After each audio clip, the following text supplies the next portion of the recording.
For this videos, gagawa tayo ng jelly. So, magpainit ako ng tubig na may coconut milk. Tapos, pag kumulo, ilagay natin to. Nabili kong Vietnamese jelly powder. Tapos, dagdagan natin ng sugar. Pag kumulo yan, ilagay ko yan. Dalawang ingredients. Ihalo ko yan. And then, let's mix it for 5 to 7 minutes. And then, set aside. So, ngayon, magbibiyak naman tayo ng niyog. Kasi gagawa tayo ng salad. Buko salad.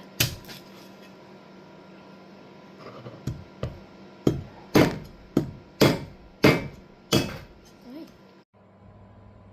Tapos, ilalagay ko siya dito sa Pyrex na to.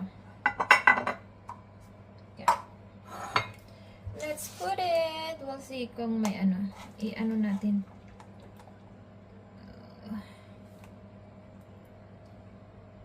Ayan, okay naman siya.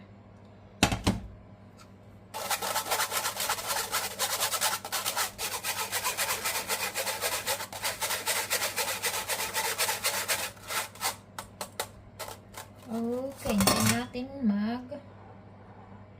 mag-form. Ilagay ko muna dito para palamigin bago ko ilagay sa ref. So, ayan guys, namekos-mekos na ang aking salad. Look at that! So delicious! Delicious! Delicious!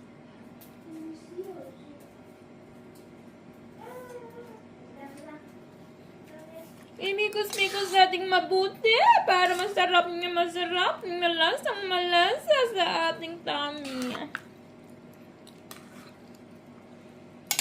So, ayan. For today's, guys, ang aking agenda for today, Char. It's a buko salad. Yum, yum, yum. Tapos na. Sana may raisins. Sana may mahulog ng